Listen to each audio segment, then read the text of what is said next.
Hi, my name is Caitlin Fink. I'm the coordinator of the Livingston County Community Alliance and also the Substance Abuse Prevention Coordinator for Livingston County Catholic Charities. I'm here today to tell you about prescription medication abuse and what you guys can do as parents or loved ones to help prevent this.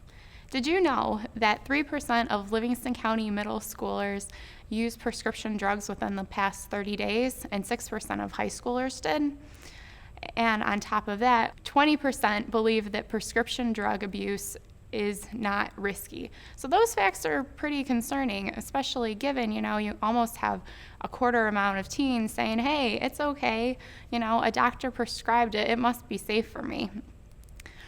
So when kids do say this, one of the questions is, well, where are they getting prescription drugs from? Surveys show that 70% of kids or prescription drug abusers get it from friends or family members. Only 18% get their medication from doctors, and 5% get them from drug dealers. So again, it's very important that you be aware of prescription drug abuse and what you can do to help fight it. So, what kind of prescription drugs are they actually looking for? Well, the most commonly abused ones are those of painkillers, stimulants, and sedatives. Now, painkillers, what you have to look out for are Vicodin, Oxycontin, Percocet, and codeine, and also stimulants, and these are usually to treat ADHD.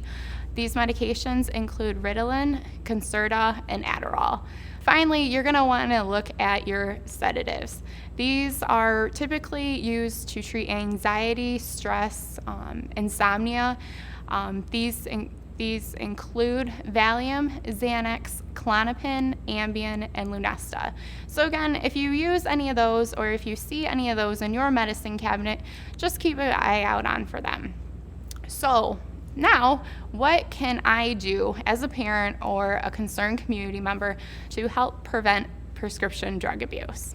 First of all, talk to the kids.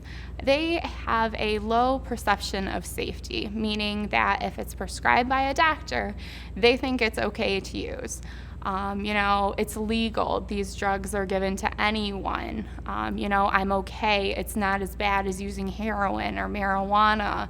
I'll be okay. Don't worry about me. Well, the fact is that obviously it's not okay.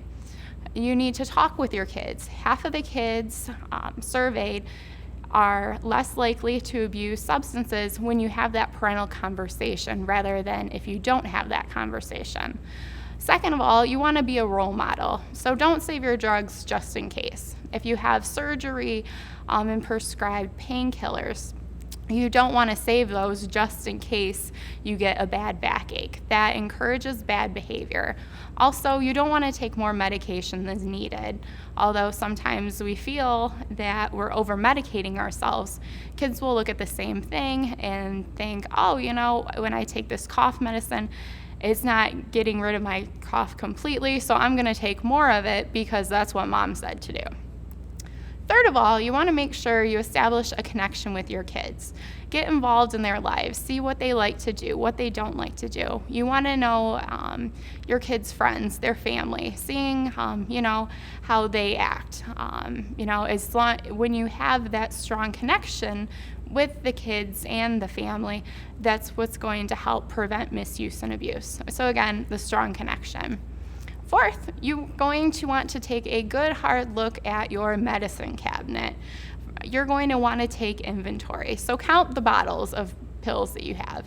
If you want, you can even count the pills. This ensures that there's the correct amount and also that nobody is taking them, abusing, or misusing them. It's also important because when pills are out, they're easily accessible to kids. When your friends or your kids' friends come over to hang out, all they have to do is just open the medicine cabinet and boom, there's a bunch of free pills. So be aware of that. If you take any prescription medication, including stimulants, the painkillers, and the sedatives, you're going to want to probably lock them up, again, just to make sure that they stay out of the hands of kids or people that are not using them for the correct reasons. and store that lockbox in a safe place. Lockboxes typically cost only around $16-17 and can be found online or at any drugstore. So they're not going to be terribly expensive.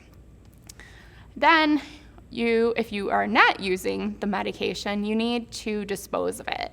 Luckily, in Livingston County, we have many options of how to dispose your medication. Most notably is the Big Red Barrel. These are permanent prescription drug collection units found in every police department in Livingston County. They accept any type of medication, so that includes your painkillers, your Vicodin, your Oxycontin, any over-the-counter stuff, any just general painkillers like Tylenol or Advil. There is a no questions asked policy, so you literally just come into the police department, take the tops off the bottles, throw the pills into the barrels, and then you can walk away. So again, no questions asked, very easy, completely free, and found at your local police department or the sheriff's department or also the Michigan State Police Post. One of the last things that you can do is just share the information. Share what you know. Talk to other parents. Say, hey, I learned all about prescription drug abuse from this great video.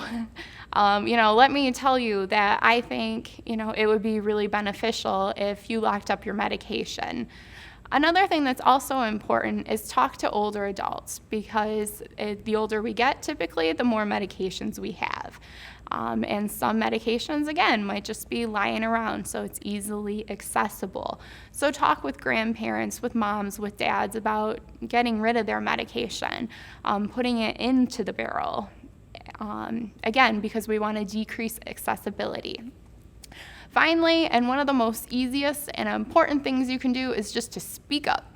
So when you're at your doctor's office and you're getting a tooth extracted, you don't need 30 days worth of Vicodin. Maybe you only need one. It's okay to tell the doctor, I only want a couple pills. It's also okay just to tell the doctor, I really want to stay off of narcotics. Can this pain be treated just through Motrin or with Advil? And see what he says. So it's okay to question your doctor.